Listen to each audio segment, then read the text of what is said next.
कि आपके भी इंस्टाग्राम पर काफी दिनों से ऐसी वीडियोस आ रही हैं जिसके अंदर जो सी क्रिएचर्स जो कि काफी गहराई में रहते हैं वो ऊपर आते हुए दिख रहे हैं और काफी लोग इसको बहुत ज्यादा डेंजरस बात बोल रहे हैं क्योंकि ऐसे सी क्रिएचर्स जो कि हजारों मीटर की गहराई में रहते हैं जो कि कई सैकड़ों सालों तक भी बाहर नहीं आते, लेकिन अगर ये ऊपर आ रहे हैं, सरफेस तक आ रहे हैं, तो जरूर समुद्र में कुछ ना कुछ गड़बड़ जरूर चल रही है या फिर हमारी धरती के ऊपर ही कोई खतरा मंडरा रहा है। क्योंकि इस मछली को अर्थक्वेक यानी कि भूकंप लाने वाली मछली कहा जाता है। इसका नाम है ओवरफिश और इसको डूम्सडे फिश के नाम से भी जाना जाता है। वैसे तो ये मछली समुद्र के पानी की बहुत ज्यादा गहराई में रहती है और बहुत ही रेयरली कभी कभी सीन होती है, लेकिन जब भी यह मछली दिखती है उसके कुछ ही टाइम बाद हमारी धरती पर भूकंप आना फिक्स होता है। साल 2011 में जापान में जब भूकंप आया था उससे कुछ ही टाइम पहले 20 से भी ज्यादा तादाद में ओवरफिश को समुद्र के तट पर देखा गया था। ऐसा माना जाता है कि वो कोई संदेश देने ही बाहर आई थी और जब भी ये आती हैं तब हमारी दुनिया में कुछ ना कुछ बहुत भयानक होने वाला होता है। और रिसेंटली एक और फिश को मेक्सिको के तट पर अभी अभी देखा गया जो कि बहुत ही ज्यादा हैरान करने वाली बात है।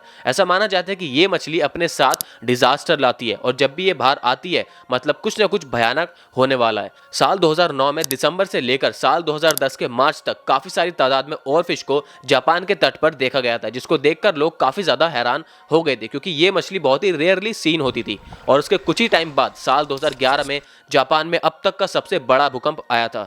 तो इस मछली को देखने का क्या मतलब हो सकता है। और इसके बाद साल 2024 में कैलिफोर्निया के एक ग्रैंड व्यू बीच पर भी एक और फिश को देखा गया था जो कि बहुत ही रेयर था अगेन, लेकिन उसके कुछ ही टाइम बाद केवल एक महीने बाद ही कैलिफोर्निया में 7.0 मैग्नीट्यूड का भूकंप आया था। तो अब इससे केवल एक बात साबित होती है कि जब जब और फिश को देखा जाता है तब तब हमारी धरती पर कुछ ना कुछ होता है। और अब 2025 में फिर से एक और फिश को मैक्सिको के तट पर देखा गया है। तो क्या ये एक वार्निंग हुई मैक्सिको के लिए कि कुछ बहुत बड़ा भयानक हो सकता है या फिर होने वाला है। लेकिन अगर बात केवल ओवरफिश की होती तो चलो बात को उतना ज्यादा बढ़ाकर नहीं बताया जाता, लेकिन यहाँ पर बात कुछ ज्यादा ही सीरियस है क्योंकि ओवरफिश के बाद एक और फिश जो कि और ज्यादा डीप में रहती है, समुद्र के करीब 16,000 फीट की गहराई में वो रहती है, एंगलर फिश जिसका नाम है। एंगलर फिश भी समुद्र के काफी ऊपर सरफेस पर दिखाई दी जो कि बहुत ही ज्यादा रेयर वाली बात है। कहते हैं कि और फिश को तो तब भी देखा जा सकता है, लेकिन एंगलर फिश को देखने के लिए आपको समुद्र की ऐसी गहराई में जाना पड़ता है जहां पर सनलाइट का नामो निशान तक नहीं होता। फरवरी 2025 में रिसर्चर्स के एक ग्रुप ने एक हम्पबैक एंगलर फिश को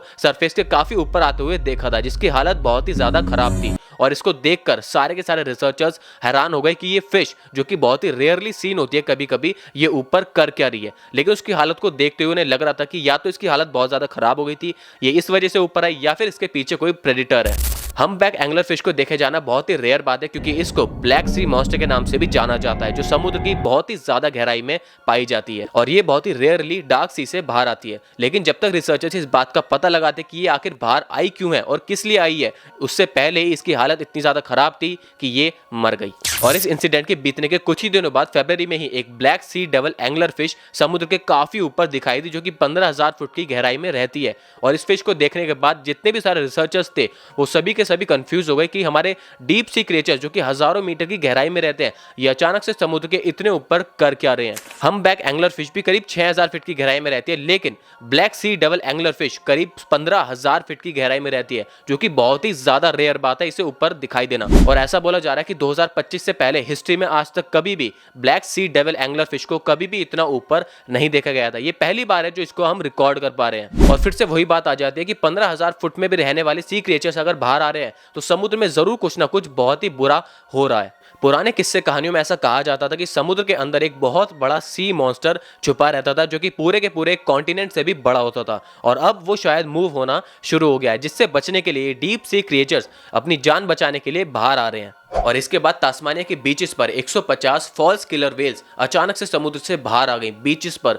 लेकिन इतनी बड़ी वेल्स जो कि पानी के बिना रह ही नहीं सकती, वो अपनी जान पर खेल के समुद्र से बाहर क्यों आई, और इसके बाद उनमें से बहुत ज्यादा मर भी गई। लेकिन एक बात आती है कि इतनी बड़ी वेल्स जो कि प्रेडिटर के लिए भी बहुत ज्यादा बड़ी है शिकार करने के लिए, उनका शिकार आखिर कौन कर सकता है जो कि वो किसी से बचकर समुद्र से बाहर आई हो। साइंटिस्ट कहते हैं कि ये हमारे लिए एक अलार्म है कि कुछ ना कुछ तो हमारे समुद्र में हो रहा है जो कि हमें बिल्कुल नहीं पता कि ये क्या चल रहा है। कुछ साइंटिस्ट और रिसर्चर्स ये कह रहे हैं कि इतने सारे डीप सी क्रिएचर जो बाहर आ रहे हैं ये क्लाइमेटिक चेंज की वजह से बाहर आ रहे हैं। लेकिन आप जरा खुद सोचिए कि इतनी सारी फॉल्स किलर वेल्स जो कि एक प्रेडिटर के लिए भी बहुत बड़ा शिकार है, ये किससे डरकर बाहर आ सकती हैं। और अगर ये बाहर आ रही हैं तो सोचिए समुद्र में अगर कोई मॉन्स्टर या कोई प्रेडिटर हुआ तो वो कितना ज्यादा मैसिव साइज का होगा जो कि एक फॉल्स किलर वेल का भी शिकार कर सके। जापान में ओवरफिश को लेकर एक मान्यता मान्यता है जिसको मैसेंजर ऑफ गॉड बोला जाता है। मतलब कि जब भी ये और फिश समुद्र से बाहर आती है, ये भगवान का कोई संदेश लाती है कि कुछ ना कुछ तुम्हारी धरती पर होने वाला है। और अगर इतनी बार और फिश का दिखना कुछ ना कुछ एक साइन हुआ तो हो सकता है कि हमारी धरती पर कुछ ना कुछ भयानक होने वाला है, जिससे पहले ये और फिश हमें संदेश देना चाह रही है।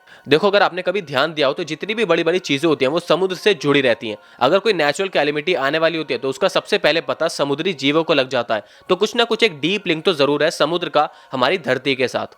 अब बात करते हैं इंडिया की। इंडिया में उड़ीसा के तट पर 7 लाख से ज्यादा सी टर्टल्स दिखाई दिए, अचानक से बाहर आ गए। लेकिन इसके पीछे एक रीजन है, डरो मत, इसके पीछे एक रीजन है, वो है मास नेस्टिंग का। यानी कि सी टर्टल्स समुद्र से बाहर आते हैं एक टाइम पर अंडे देने के लिए, एग्स देने के लिए।